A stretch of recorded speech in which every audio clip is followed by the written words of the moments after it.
We're looking at, continuing looking at the book of Genesis and looking at the growth of the faith of Abram. Abram, or Abraham, as he's going to become known, is considered to be the father of faith. It's a great Bible character, one of the foundational, of course, the foundation for all the Jewish people, and they all look to him as Father Abraham. And we can learn a lot from him, but it's interesting when we look at the Bible and we see him, it's the Bible is written in such a way that it shows the good and the bad. It shows the flaws as well as the great successes, and it's no different with Abraham. And what was just read by Weston is one of the examples of something that occurred that we would look at and go, I can't believe someone who's considered a great person of faith, yet the father of a nation, of the nation of the people of God, would do this. And it's not the only time he'll do it. In fact, this is the one of two times that this will happen, and even his son will do the same thing, and that is to lie about who his wife was so that he would be spared. But getting into that, as we look at what happened here and the layout, we understand that what was previously stated, like last week, was that God told him to get out of his country, and he had to learn to let some things go. He had to learn to let his father go, and his father died. His father Terah died in Haran, and from there, then Abram went into the land of Canaan, and we see there that he stopped in chapter 12. That in verse 5 it says that Abram took Sarai his wife and Lot his brother's son and all their possessions that they had gathered and the people with whom they had acquired in Haran, and they departed to go to the land of Canaan. So they came to the land of Canaan.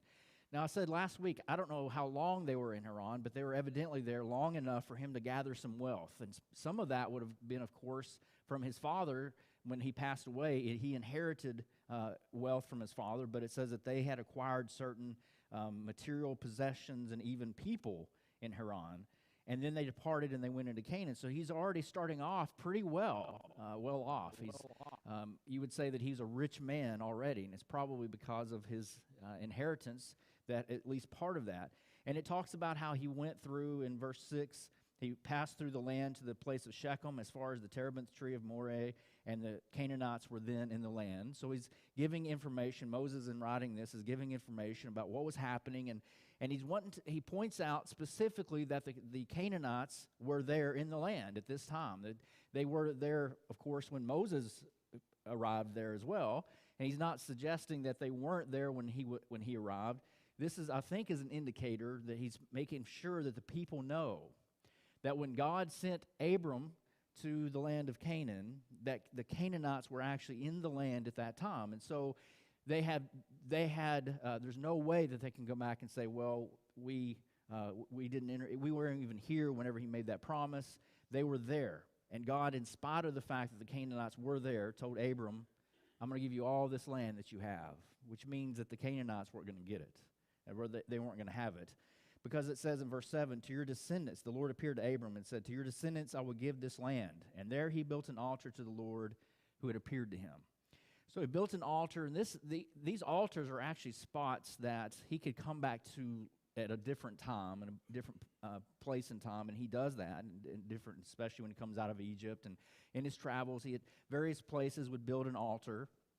And this, of course, was for him to worship, but it was also kind of like putting a place setting. This is where I've been. This is where my promise that God made to him.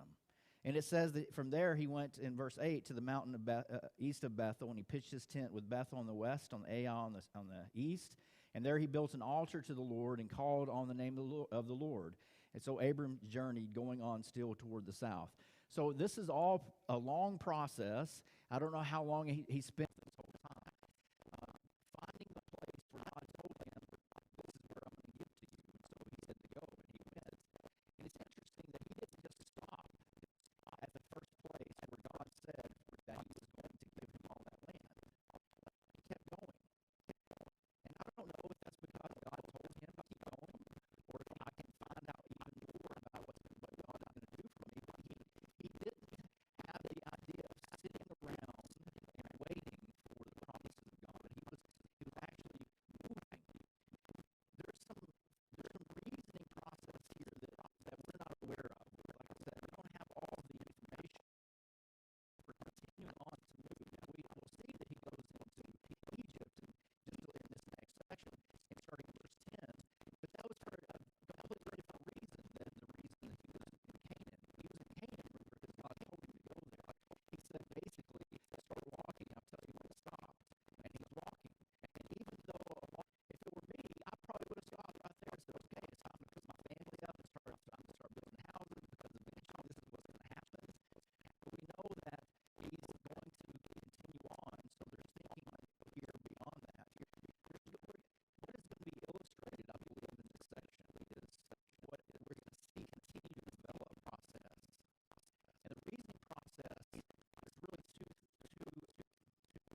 very different circumstances. They live a little bit longer than any of us are going to live, but they're just human beings. And while we see these people as great heroes of faith, and we kind of idolize them in a sense, that we lift them up and put them on a pedestal, we also need to remember things. First of all, it helps us to put ourselves in the Bible, because we can start relating to them a little bit better. They're not some ethereal thing or person or angel that we can't approach or we can't be like. And then it should encourage us that if God can work through a human being like Abram to bring about his will, that God can also work through us, that he can bring about his will in us, in our lives as well.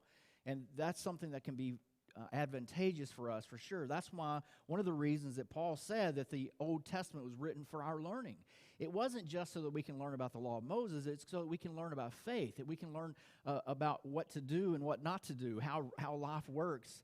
And it's amazing that in all the circumstances of life, all the principles still apply. We can still live the same kind of faith that Abram lived, even though we're not wandering around in tents. We can still be that kind of person. And we see then in verse 10, it says there was a famine in the land, and Abram went down to Egypt to dwell there, for the famine was severe in the land. Now this is actually going to happen again later on. Because of famine, they went into Egypt, and they are going to be blessed, just like Abram's going to be blessed here. But there are certain parallels, and it's funny how time kind of repeats itself. But it says it came to pass when he was close to entering Egypt that he said to Sarai his wife, "Indeed, I know that you're a woman of beautiful countenance. Therefore it will happen when the Egyptians see you that they will say, 'This is his wife,' and they will kill me because they will let you live, but they will live because of you." So it was when Abram came to Egypt that the Egyptians saw the woman, and that she was very beautiful. The princes of Pharaoh also saw her and commended her to Pharaoh, and the woman was taken to Pharaoh's house. He treated Abram well for her sake. He had sheep, oxen, male donkeys, male and female servants, female donkeys, and camels. His wife. And Pharaoh called Abram and said, "Why is it that you have done? What is it that you have done to me? Why did you not tell me that she was your wife? Why did you say she's my sister? I might have taken her as my wife. Now therefore here is your wife. Take her and go your way." So Pharaoh commanded his men concerning him, and they sent him away with his wife and all that he had. All right, I want to take just a moment to notice something that stands out in this text to me, and that is not just the deception that's going on here. And we say, well, it's kind of a half-truth because she technically was his sister. But to say that implies that. But moving on beyond that, what happened was when Pharaoh then heard of this woman's beauty, and this was a 65-year-old woman whose beauty was so great that he actually sent servants of his, Pharaoh sent servants of his to take her for himself. And when he took her why did you do this to me? Now, there's a rebuke there, obviously. But I want you to notice what happened because of this. It says that in verse 17, the Lord plagued Pharaoh and his house with great plagues because of Sarai, Abram's wife. Now, we're not told how Pharaoh figured out that this was because of Sarai. We don't know if a prophet went there, or maybe he just figured it out because, things were going pretty well, and then all of a sudden we get this lady in, and now everything's going bad. It could be that. Whatever reason, he figured it out, and he was upset because Abram didn't tell him the truth. But notice, he still believed a lie, and he still suffered as a result of it. There is definitely a lesson for us. We need to be very careful of the things that we believe. Because whether we're fooled or whether somebody's telling us the truth, whatever it is, it could be that people are out to get us. There are people out there like that. It's more than likely the case that if somebody tells us something that is wrong, they're probably doing it for their own benefit and has no regard for us at all. But regardless of why it is that people might tell us a falsehood, if we believe it and act on it, we can definitely suffer as a result of that. And God will still hold on fact or fiction. That's scary enough for me to take notice. Even though we may be fooled into something, God can still hold us accountable. Now, it's possible that God kept them from being married because he'll actually do that. It could have been a whole lot worse for Pharaoh because maybe God somehow arranged for it so that he wouldn't actually take her to be his wife. And so he spared a little bit from that, but it still was bad enough, wasn't it? And we need to be very careful about the things that we believe because we are responsible for the things and the decisions that we made. I remember going through school, and in the school of preaching when I went through, and it's still the same today, there's always some interesting characters that come in. A lot of times, people that go through, well, you have two classes. Some of them will have grown up in the church, and they just who tend to be a lot more passionate. By the way, these are people who are recently converted, and they decide I want to be a preacher. And they're wonderful to see because you talk about enthusiasm and fire, they've got it. And it's interesting, though, because you'll see all kinds of people come in. You'll see all kinds of backgrounds. You'll see all kinds of things. And there's now and then you'll have people that are covered in tattoos, and they become a Christian. And they can't be showing them at school, so they, even in the hottest of weather, they're wearing long-sleeve shirts, right? And so that's just part of the rules. But there's so many people that you can tell that they have a different background than people who grew up in the church.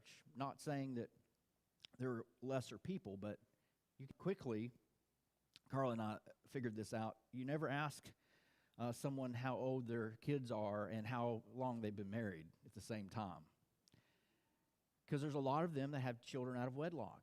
They're different people now, but they have a lifestyle that they had that they've given up, and so sometimes they're embarrassed about that kind of. I would say I was 27 when I went through the school the first year, and there are some people older than me and a couple of people younger. Most of the people were about my age, and all of us were married except a couple of people, and there's 12 of us in the class. I think 2 of them weren't married, and one of them got married, but anyway.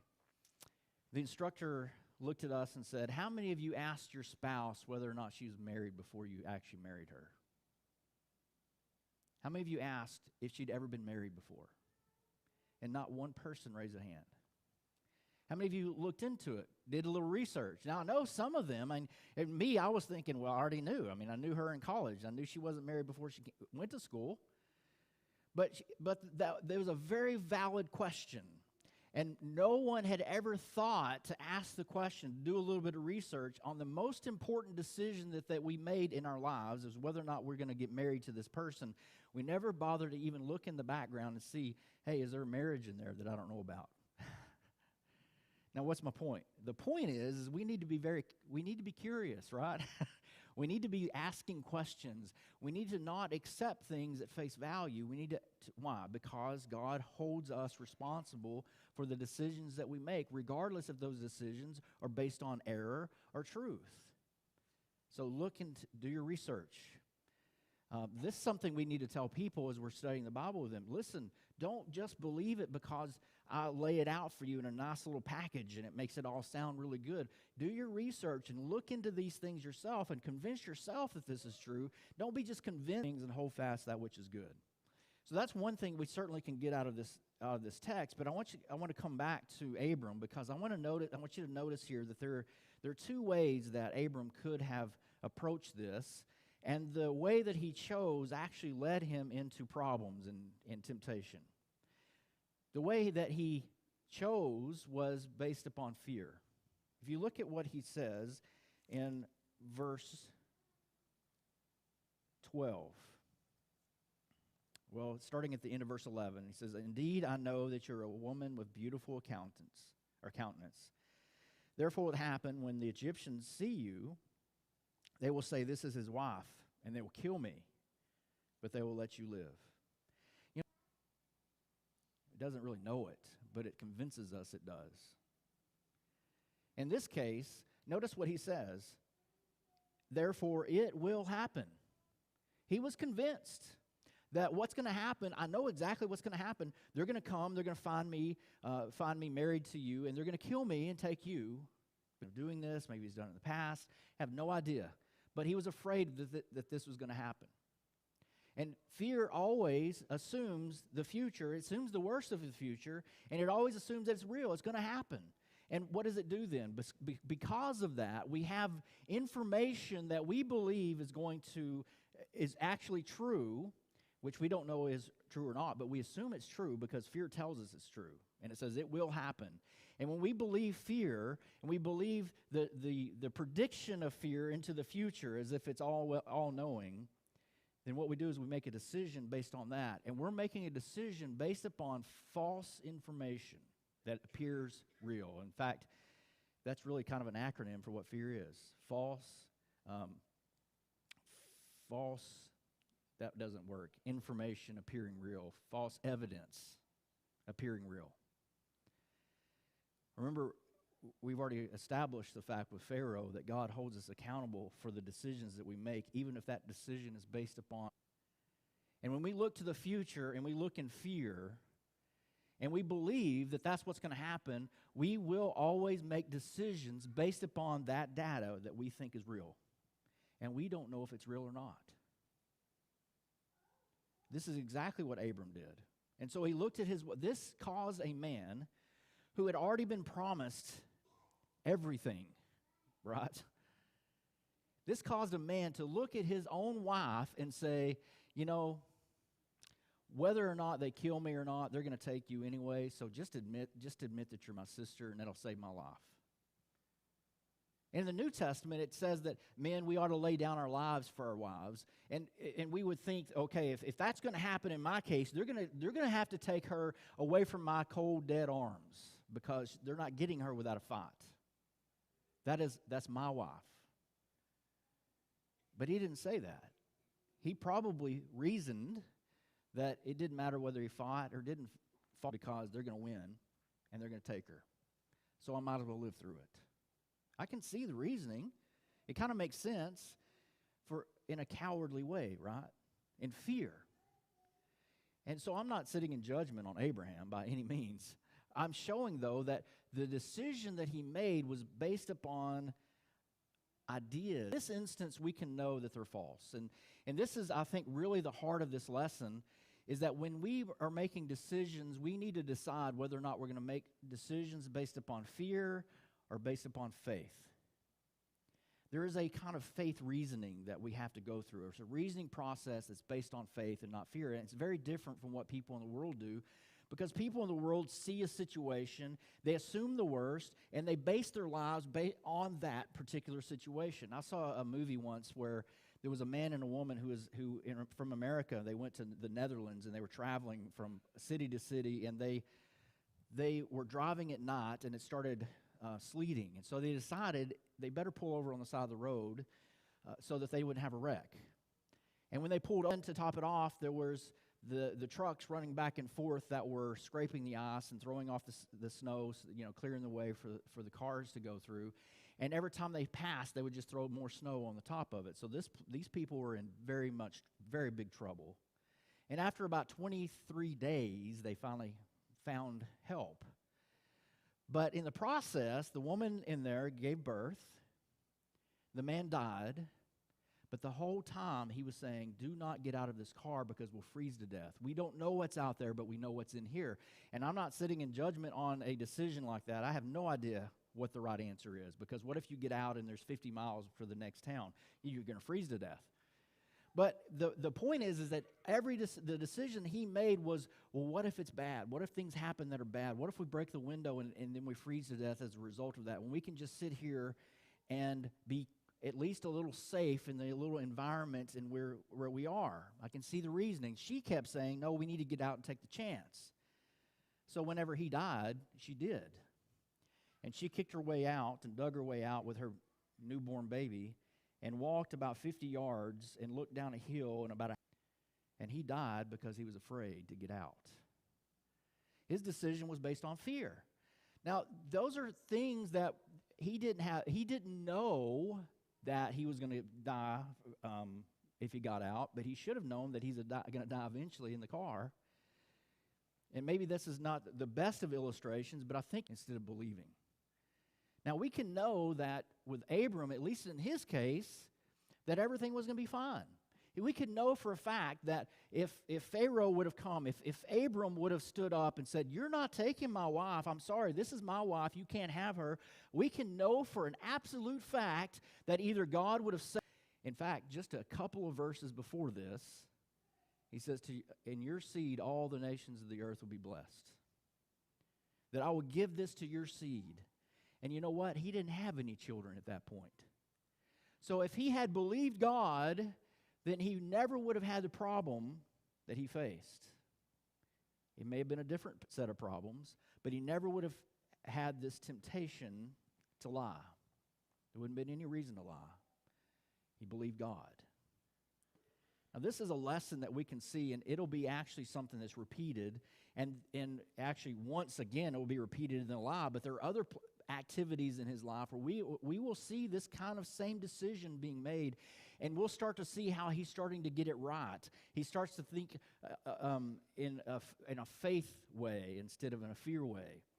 And this is how we can see growth of faith. This is how we can see our own faith grow then. So we can take out as an example and look at our own lives. What is it that we can look around and see, okay, what is it that God has promised me that I'm not acting on in faith?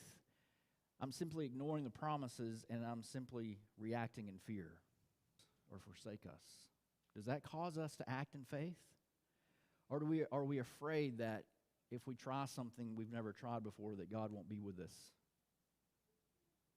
Maybe it's we have an opportunity to do good to someone. Maybe it's to have an opportunity to open our mouths about the gospel and share the gospel message with someone else, and we think that you're not going to be helped in that trouble.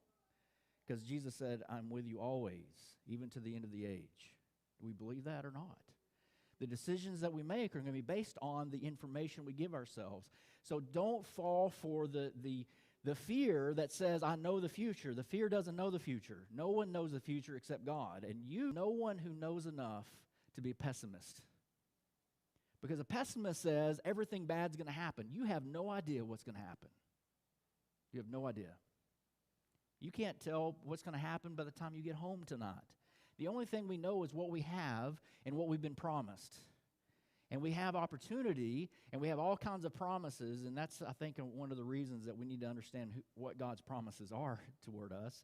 But learn to make decisions and think rationally and logically about that information. Because with God, that changes everything. It changes it all.